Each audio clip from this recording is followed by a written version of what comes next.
Escribí al chat familiar: aterrizo 8 de la tarde, ¿alguien me recoge? Acababa de enterrar a mi esposo en el extranjero. Mi hermana: estamos ocupados, pide Uber. Mi mamá: ¿por qué no planeaste mejor? Respondí: no se preocupen.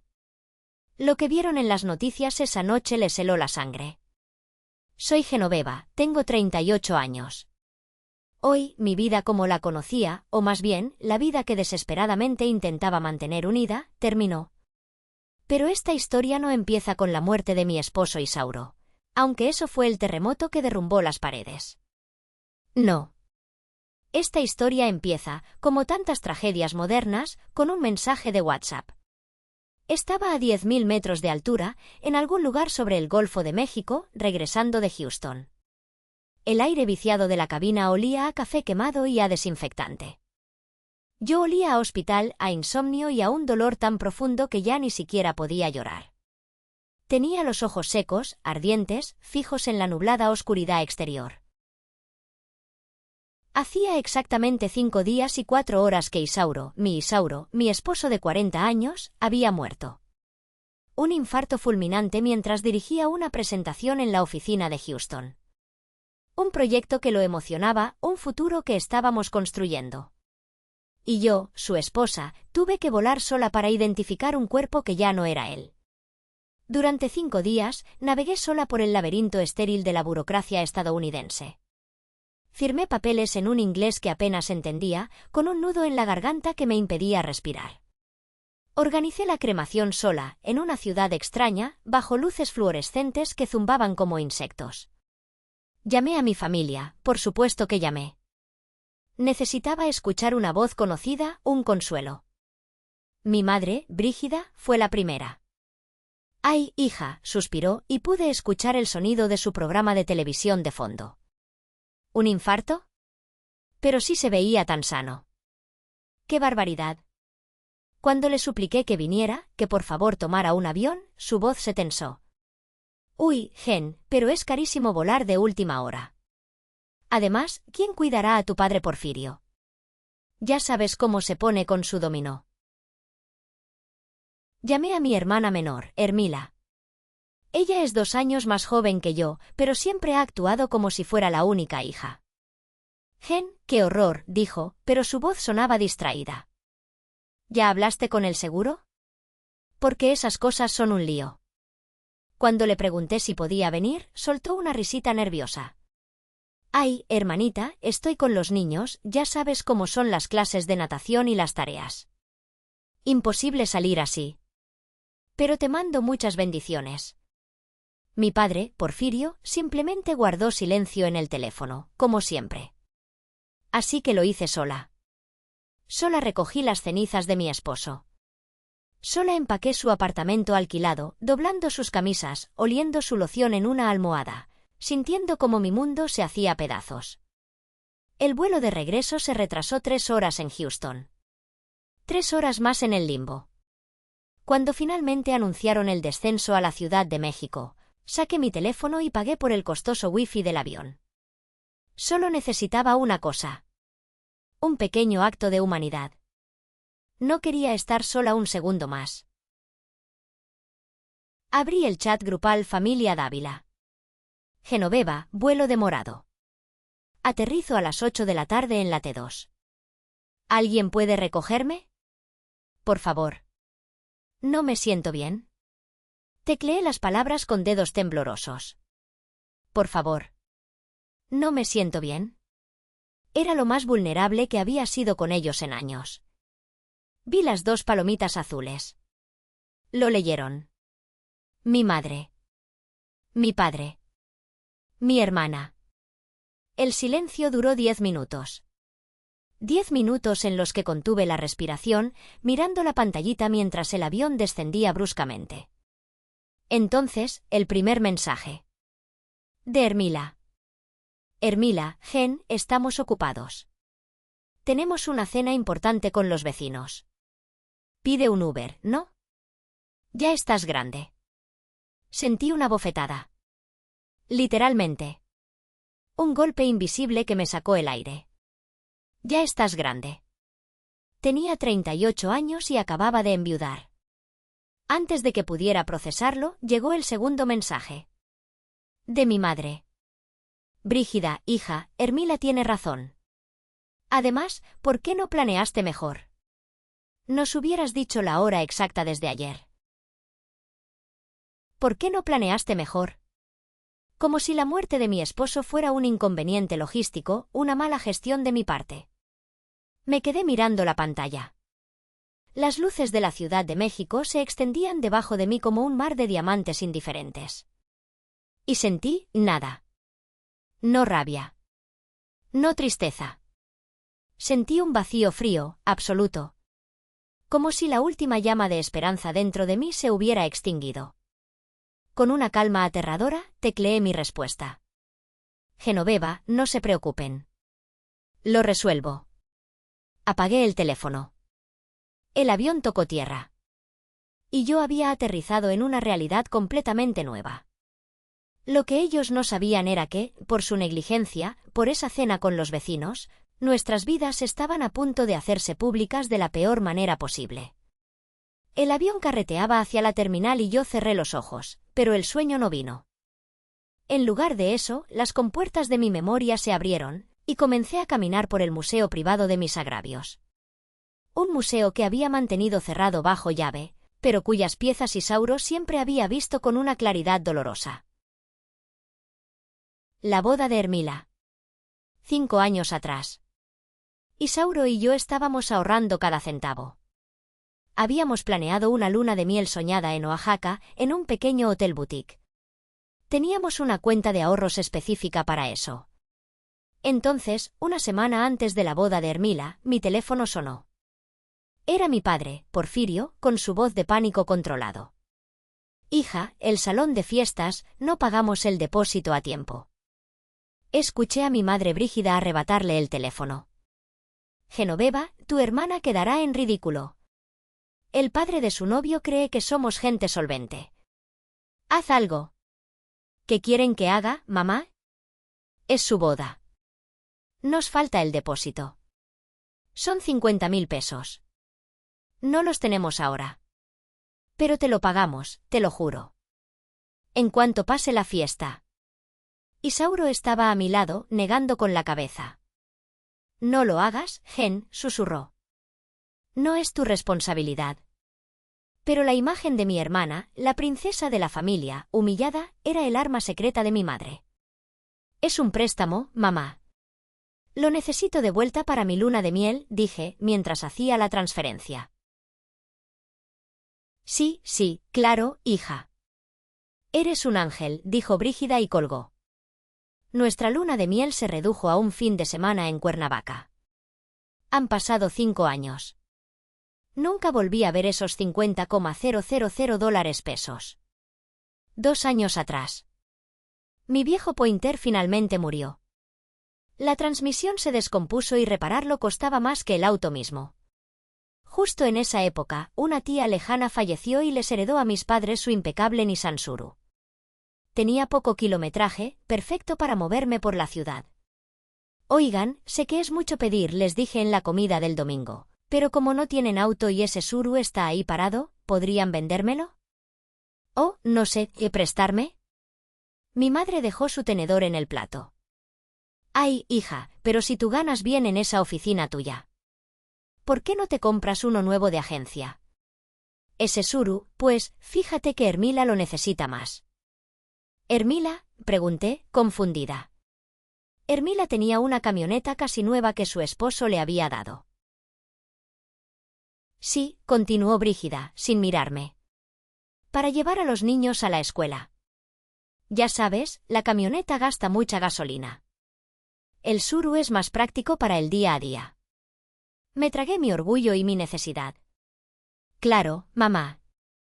Tiene sentido. 2 meses después, fui a una comida en casa de Hermila. Cuando me estacioné, vi su camioneta. El Suru no estaba por ningún lado. ¿Y el Suru, Hermi? Pregunté casualmente. Ah, eso, dijo ella, mientras se acomodaba un bolso de diseñador en el hombro. ¿Puedes creer que lo vendí? Le saqué buen dinero. Mira qué belleza me compré con eso. Y me mostró un bolso que probablemente costaba más que el auto. La tercera y más dolorosa pieza, mi cumpleaños número 37. El año pasado. Isauro me adoraba. Él sabía lo mucho que me dolía la indiferencia de mi familia, así que siempre intentaba compensarlo. Para mi cumpleaños 37, planeó una cena maravillosa en nuestro apartamento. Cocinó él mismo, preparó mi favorito, chiles en nogada, aunque no fuera temporada. Invitamos a mi familia. Brígida, Porfirio, Hermila y su esposo. A las 7 de la tarde. Nuestros amigos llegarían a las 8. Queríamos tener una hora en familia. 7 de la tarde. La comida estaba caliente. El vino estaba abierto. 7:30. Nada. Nuestros amigos empezaron a llegar. Llamé a mi madre. Hola, ma. ¿Ya vienes? Escuché el sonido de fichas de dominó golpeando la mesa. Oh, ¿era hoy?, dijo Brígida. Perdón, hija, es que estamos en medio de un partido de dominó con tu padre. Voy ganando. Llegamos más tarde, no te preocupes. Nunca llegaron. Hermila envió un mensaje de HBD por WhatsApp a las 12:30 de la noche, probablemente de camino a casa desde alguna fiesta. Esa noche, Isauro me abrazó mientras yo lloraba en silencio en la cocina, recogiendo los platos de chiles en nogada que nadie de mi familia había probado. Mi amor, me dijo, limpiando mis lágrimas con sus pulgares. Su voz era firme pero llena de amor. Deja de ser su red de seguridad. Deja de ser su cajero automático y su solucionadora de problemas. No puedes prenderte fuego solo para mantenerlos calientes a ellos. Y ahora, él ya no estaba. El avión se detuvo por completo en la puerta T2. Las luces de la cabina se encendieron bruscamente. Tenías razón, Isauro, susurré al vacío. Tenías tanta razón. La red de seguridad estaba rota. Y la única que se estaba quemando era yo. Eran las 9:30 de la noche cuando finalmente salí de la zona de aduanas del Aeropuerto Internacional de la Ciudad de México. El proceso fue una tortura borrosa. Tuve que pasar por el filtro de bienes por declarar, porque traía las cenizas de Isauro en una urna de madera de cedro y además, 2 maletas enormes y una caja de cartón sellada con cinta adhesiva. La caja contenía sus cosas personales, sus cuadernos de trabajo, las fotos que teníamos en el apartamento de Houston, su reloj favorito y el suéter azul que yo le había regalado. Los agentes de aduanas, al ver el certificado de defunción y mis ojos hinchados, fueron amables, pero el proceso fue lento.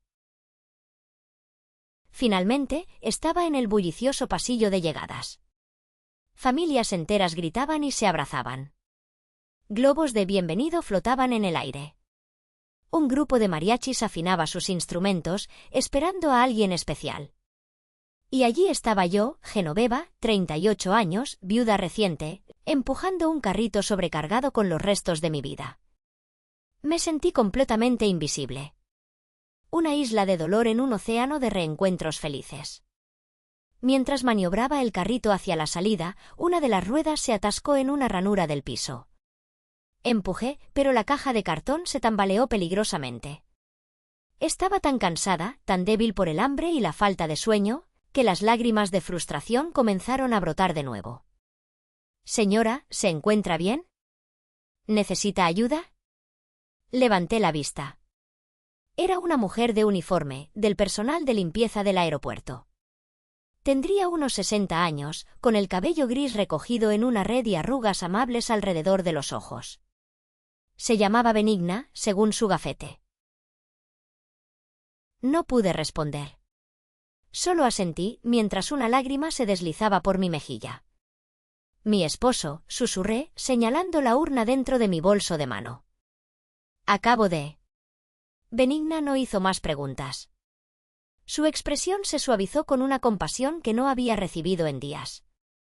Puso su mano callosa sobre la mía por un segundo. «Ay, mi niña», dijo en voz baja. «Estas cosas no deberían pasarle a nadie. Sin decir más, agarró el carrito y me ayudó a maniobrarlo hasta la acera, esquivando a la multitud. Aquí es la zona de Uber, hija. ¿Vienen por usted? Tragué saliva. No, mi familia, está ocupada. Benigna frunció el ceño, una arruga de indignación apareció entre sus cejas. Pero solo suspiró y me dijo, pida su coche. Yo le espero aquí. Y esperó. Se quedó conmigo 5 minutos, en silencio, bajo la fría luz de los postes del aeropuerto, hasta que mi Uber llegó. Me ayudó a subir las maletas pesadas al maletero. Que Dios la cuide, señora. Y que le dé fuerza, me dijo, antes de cerrar la puerta. El viaje en Uber costó casi $400 Eran las 9:45 de la noche. El conductor, un hombre llamado Fidencio, intentó ser amable. ¿Viene de viaje de placer o de trabajo? De Houston, respondí, mirando por la ventana. Ah, Houston. Dicen que es bonito. Yo nunca he salido de México. ¿Pero sabe qué? Como nuestra ciudad no hay dos. Asentí, incapaz de formar palabras. Él pareció captar mi estado de ánimo y, afortunadamente, puso música instrumental suave el resto del camino. Llegamos a mi edificio en la colonia Narvarte a las 10:15 de la noche. El edificio estaba oscuro.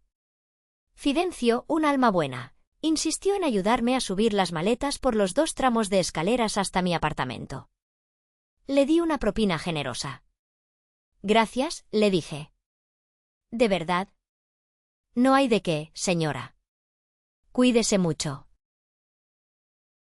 Vi sus pasos desaparecer por la escalera y me quedé sola frente a mi puerta. Metí la llave en la cerradura. El apartamento me recibió con una bofetada de aire frío y viciado. Estaba oscuro como una tumba. Lo primero que noté fue el correo. Una pila de cartas y recibos se desparramaba por debajo de la puerta. Le había pedido a Hermila que pasara a recogerlo. Obviamente, no lo hizo. Encendí la luz del recibidor y un escalofrío me recorrió. Hacía más frío adentro que afuera. Claro, pensé. El calentador. Le había suplicado a mi madre, Brígida, el día anterior. Mamá, por favor, ve a mi apartamento y asegúrate de que el piloto del calentador esté encendido. Voy a llegar muy cansada y va a hacer frío. Sí, hija, no te preocupes, me había dicho. Fui a la cocina. El piloto estaba apagado. No había agua caliente. No habría calefacción esa noche. Abrí el refrigerador, esperando encontrar al menos la leche y los huevos que le había pedido a Hermila que comprara.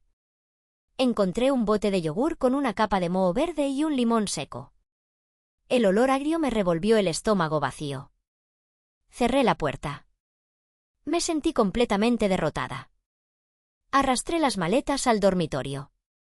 La cama que había compartido con Isauro durante 10 años me pareció un monumento a una vida perdida. No podía dormir allí.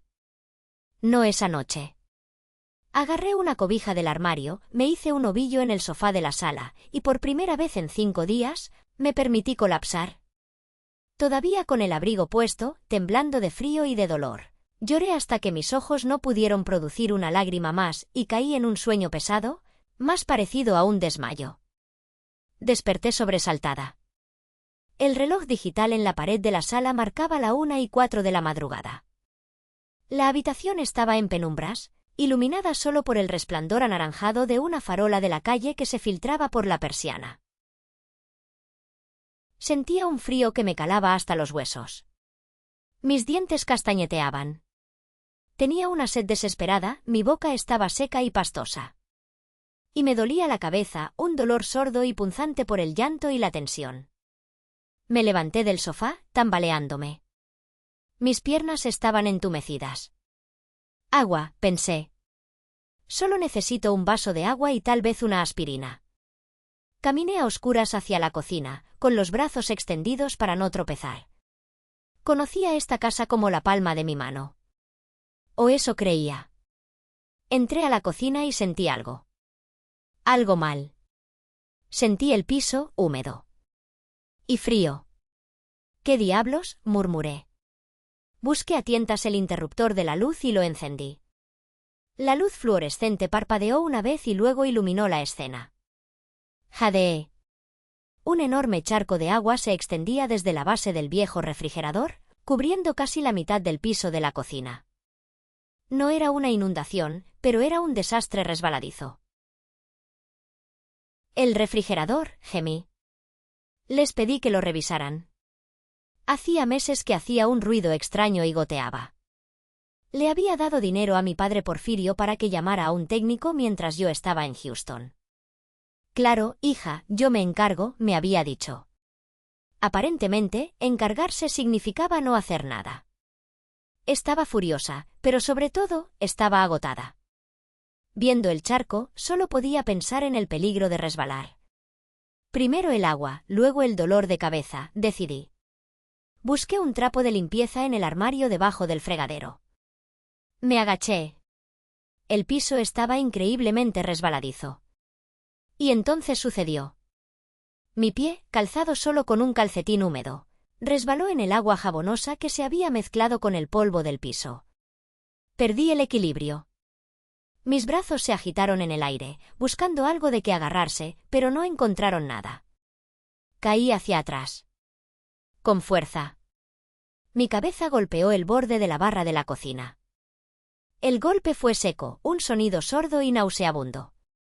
Sentí un dolor blanco y cegador que explotó detrás de mis ojos. Y luego, nada. Oscuridad. No sé cuánto tiempo estuve inconsciente. ¿Segundos? ¿Minutos?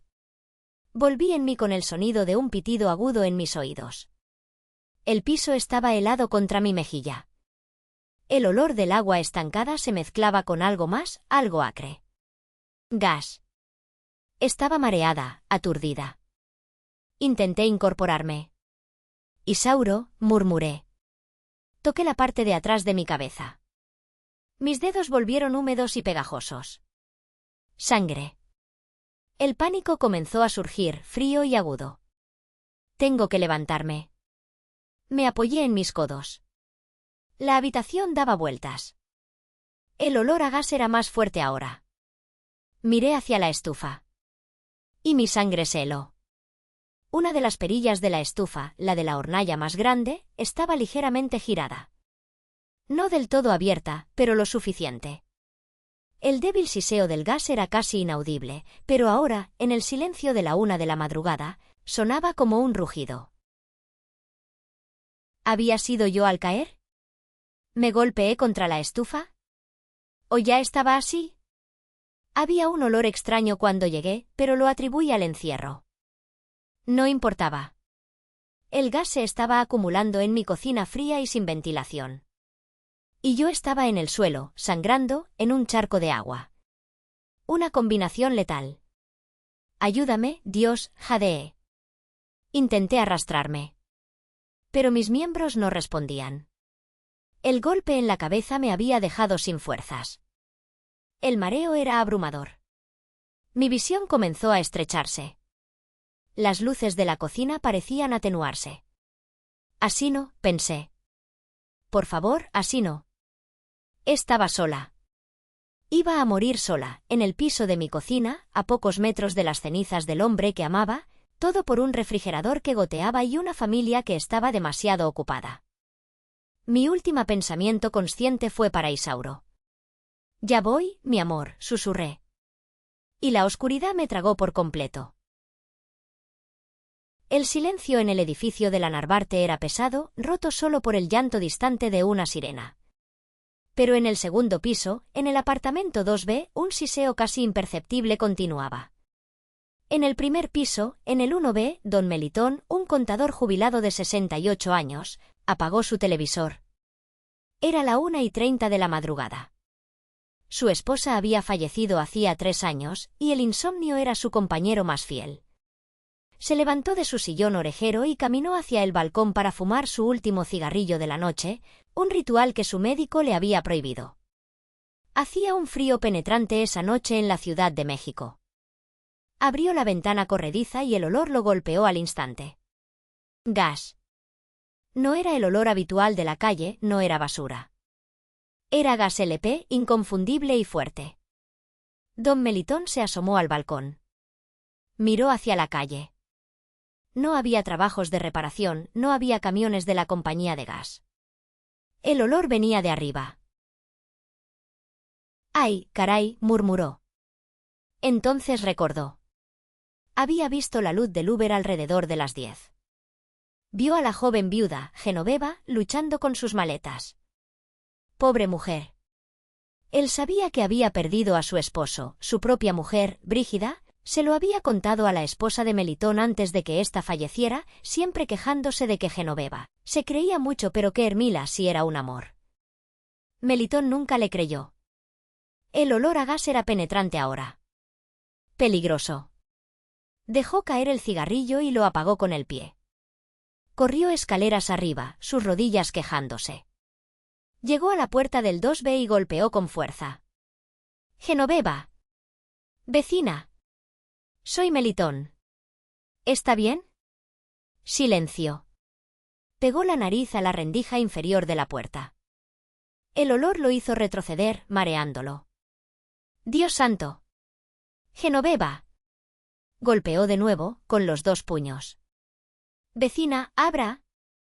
¿Hay fuga de gas?» Nada.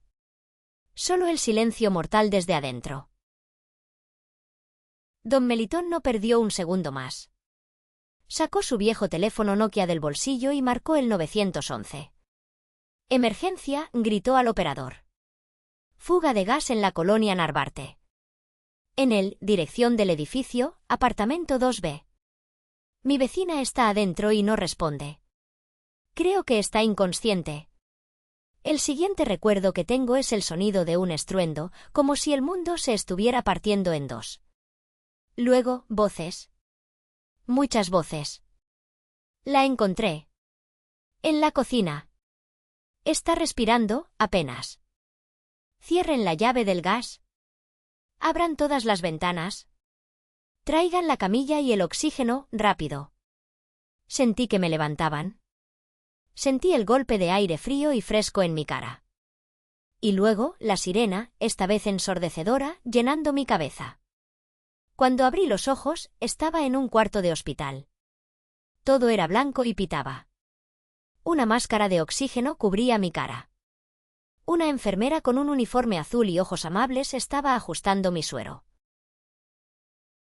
«Hola, bonita», dijo suavemente.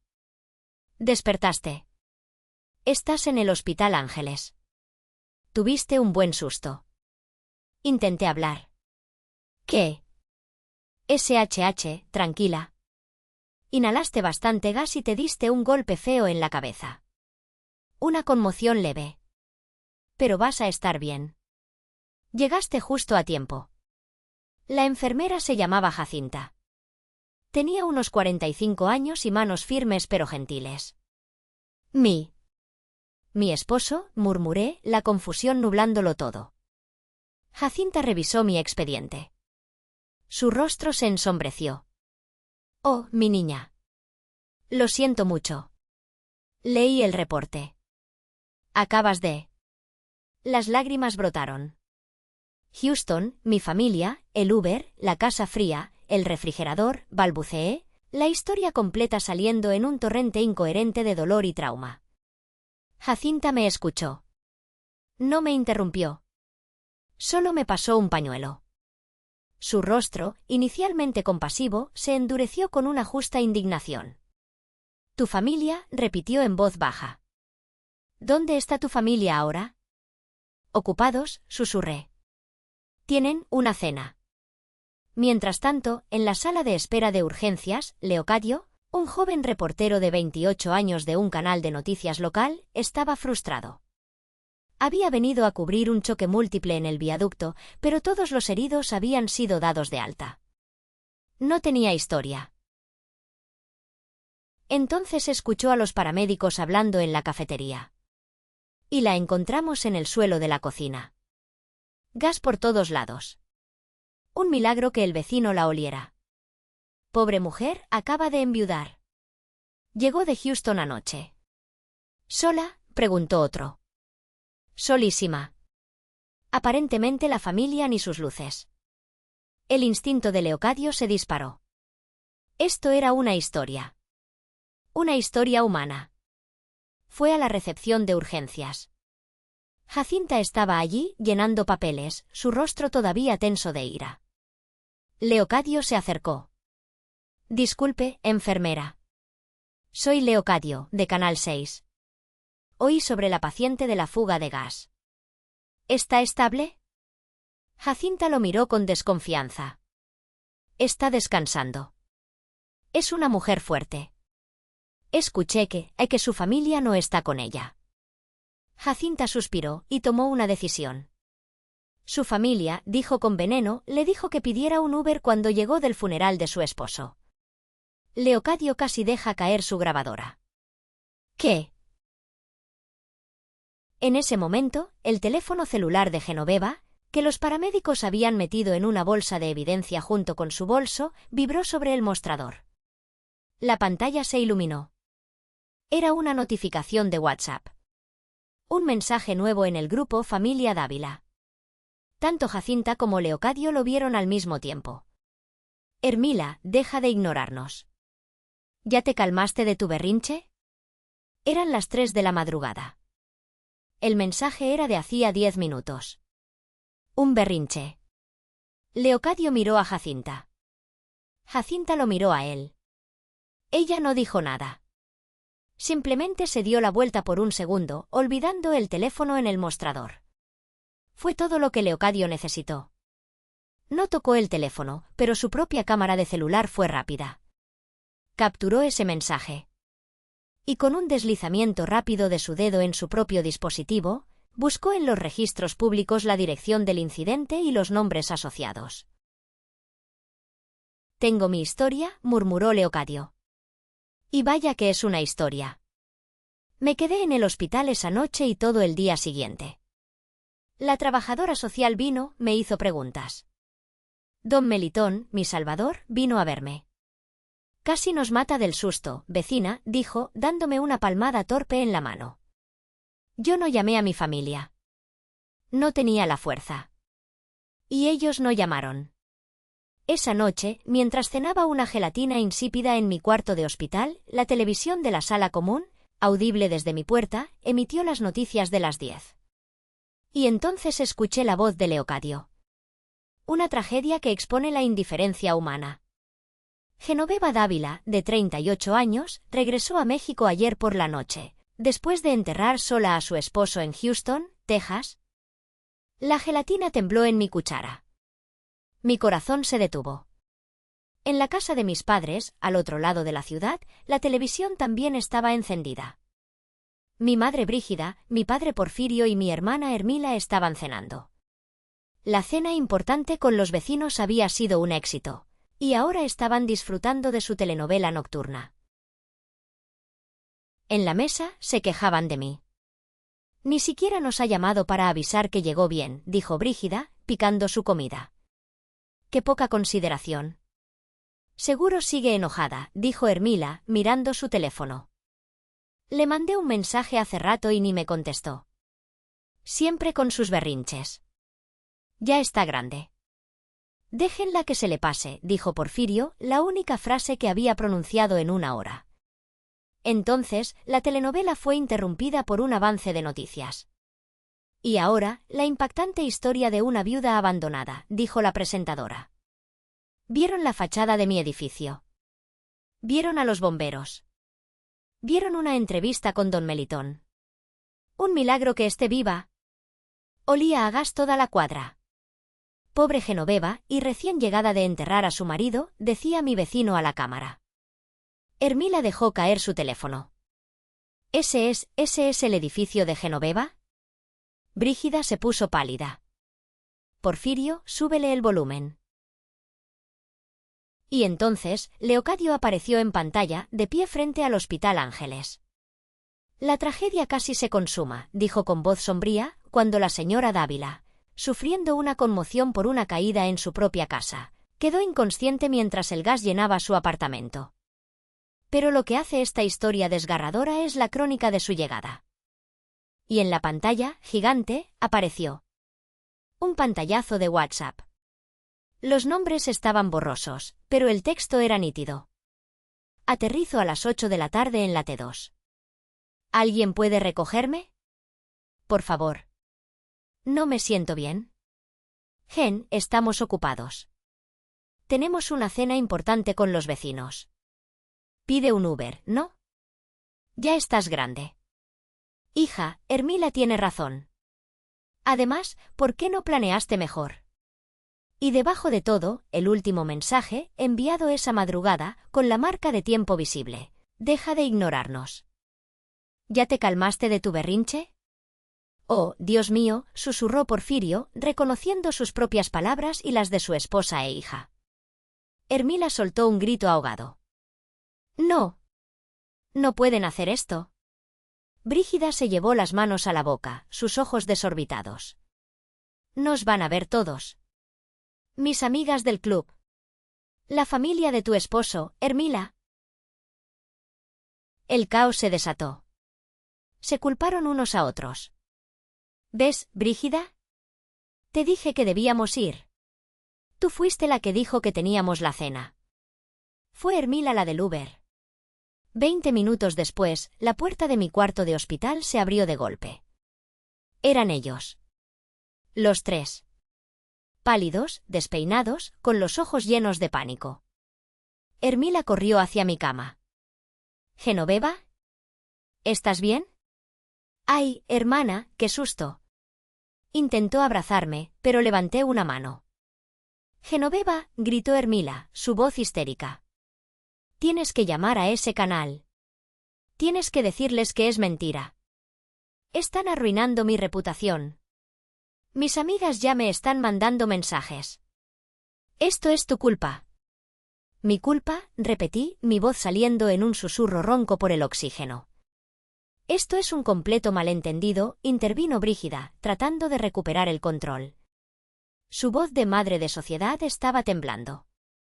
Siempre te hemos apoyado. ¿Cómo te atreves a hacernos esto? ¿A exponernos así? Hacerme, ustedes, dije, y por primera vez en días, sentí que la niebla se disipaba. Los miré. A mi hermana, temblando de ira egocéntrica. A mi madre, preocupada por el que dirán. A mi padre, parado junto a la puerta, incapaz de mirarme a los ojos, como siempre. En ese momento, la enfermera Jacinta entró. Gracias a Dios, Jacinta. Disculpen, dijo, con una voz de acero. La paciente necesita descansar. Las horas de visita terminaron. Somos su familia, espetó Brígida.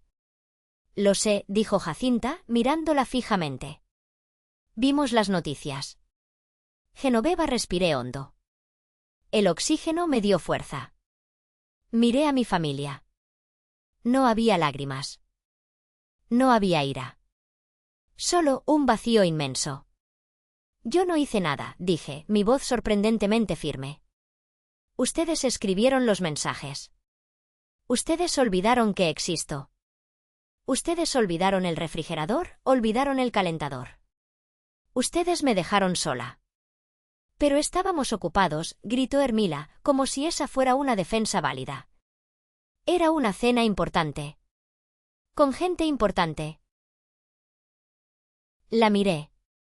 Y pronuncié las palabras que sellarían nuestro destino. Yo estaba enterrando a mi esposo, dije, en voz baja pero cortante. Supongo que mi tragedia no era tan importante como tu cena.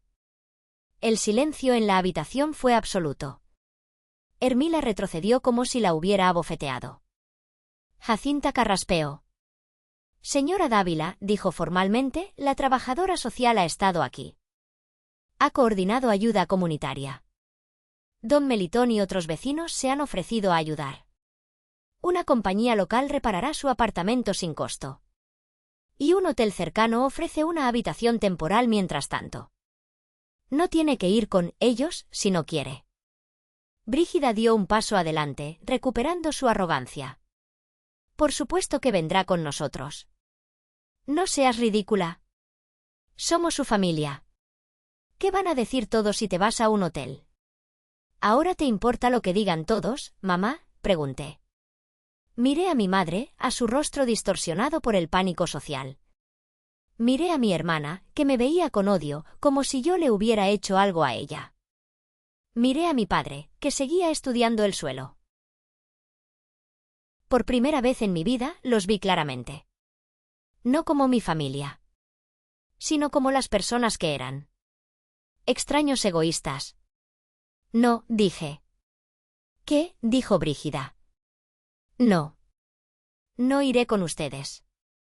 Me volví hacia Jacinta. Acepto la ayuda de los vecinos. Me voy con la ayuda de don Melitón. Me dirigí a mi familia por última vez. Elijo la amabilidad de los extraños, dije, sobre la crueldad de mi familia. Se quedaron helados. Estupefactos.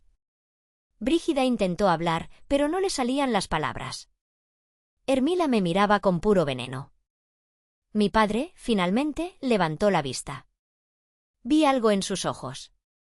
¿Vergüenza? Era demasiado tarde. Jacinta les abrió la puerta. Por favor. Ahora. Salieron de mi habitación como zombis, empujados por la ola de su propia vergüenza pública. Me quedé sola en el silencio del hospital.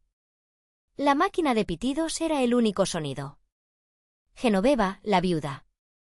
La huérfana por elección. Había perdido a Isauro, sí. Pero esa noche, en esa habitación estéril, después de casi morir, finalmente, después de 38 años, me había encontrado a mí misma. Me tomó casi 40 años y una tragedia casi mortal para aprender a poner límites. Para entender que familia no es solo la sangre que compartes, sino las personas que aparecen cuando tu mundo se derrumba. ¿Fui demasiado dura? ¿Fui injusta? ¿Ustedes qué hubieran hecho en mi lugar?